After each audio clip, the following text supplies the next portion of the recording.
Welcome to the Real News Network. I'm Sharmini Perez coming to you from Baltimore.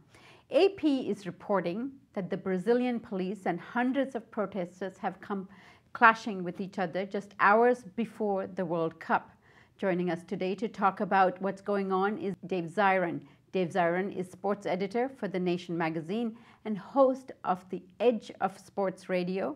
He authored the book Brazil's Dance with the Devil, the World Cup, the Olympics, and the struggle for democracy. Thanks for joining us, David. Oh, great to be here. Thank you. It's the most popular sport in the world that ordinarily people who have a ball and a field can actually play. What's going on in this sport and in Brazil today?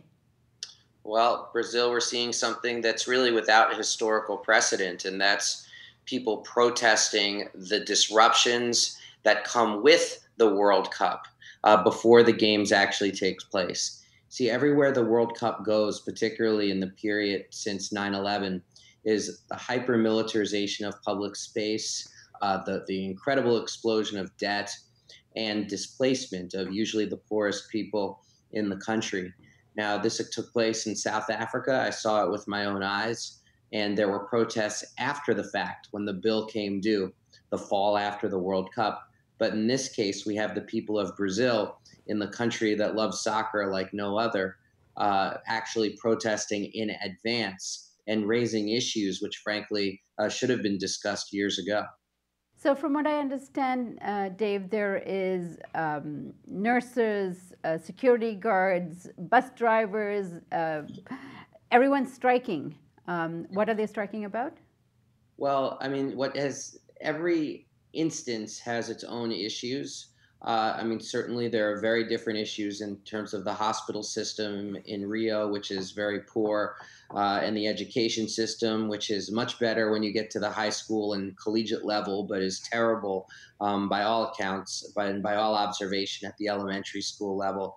So the issues are very different, but what is synthesizing them all is the seeing of just billions of dollars in public funds go into building unnecessary new stadiums for the World Cup, not to mention infrastructure projects, which are largely geared to wealthy tourists coming in for the World Cup, as opposed to these pressing concerns of healthcare, education, and the like. And that is why you hear these slogans where people say, we want FIFA quality wages, we want FIFA quality schools, a direct reference to FIFA's just mind-thudding metronomic demand where they keep saying, well, your stadiums aren't good enough. We want FIFA quality stadiums.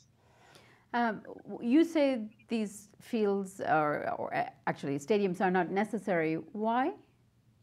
Well, because Brazil has had very successful and very active soccer leagues for almost a century. And they have been using the fields that they have, both for the 1950 World Cup, the Pan American Games, the Confederations Cup. I mean, so many soccer tournaments have been played in Brazil, both of the national and international nature. The idea that new stadiums were needed is really something that has more to do with the demands of FIFA and the demands of the real estate industry in Brazil, which is very powerful. And so the stadiums are being built for the rich, really. Yeah, and really, and for people who aren't from Brazil as well. I mean, that's what's so galling to people. The last time Brazil hosted the World Cup in 1950, I mean, it was a place where thousands upon thousands of working class Brazilians were able to enter and actually view what was happening. This time, not only will they not be able to afford a ticket, there's going to be hundreds of police officers cordoning off entire zones around the stadium to prevent their entry. So what is really unique about Brazil here is that the PT government, who's supposed to be a left-wing government led by Dilma, she was considered a guerrilla. She was a fighter. She was a revolutionary, leftist leader that came to power, and people celebrated that. But she seems to be swept up in this neoliberal, sports take on what's going on, and Brazil in particular has really had some very good policies of alleviating hunger, and people say that it has addressed housing and so on with her government and the Lula government. So is the protests that are going on right now legitimate?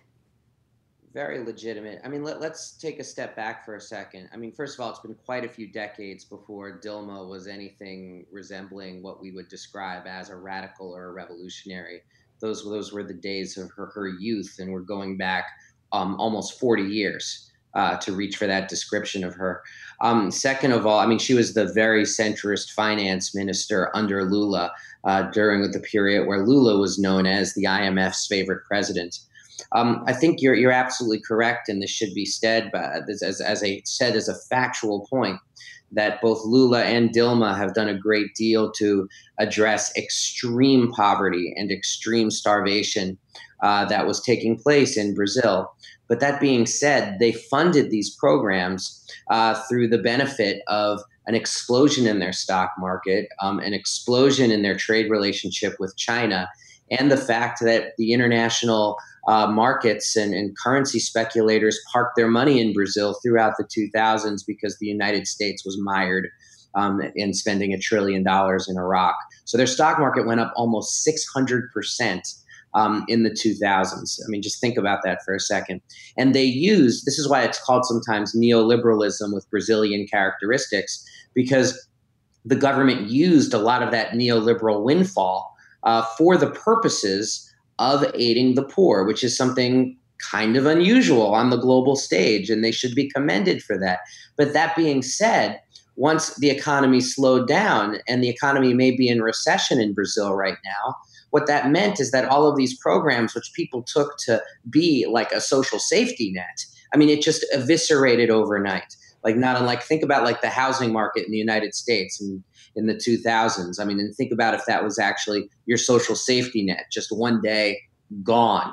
And so for people in Brazil, that's what's fueled a lot of the anger, because the World Cup and the Olympics were supposed to be about projecting Brazil on an international stage as a new world power.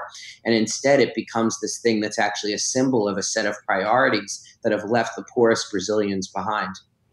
So walk us through that process. Here you had, the world was praising that Brazil actually sustained the 2008 financial crises and managed not to be affected by it. Lula was boasting about it, how it had not affected Brazil. He said, what crises, what depression at the time. How did Brazil sustain itself through the financial crisis, and then what's happening now in terms of its economy?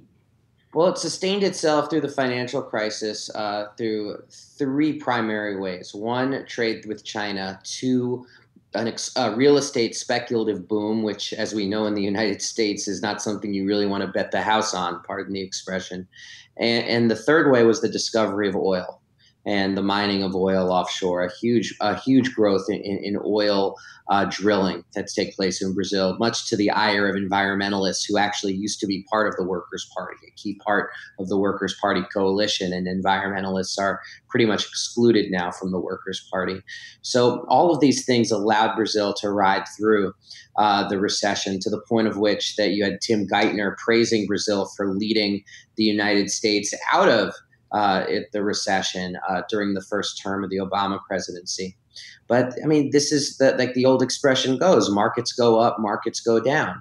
And Brazil is in what can be seen as just an inevitable and not even that drastic market fluctuation.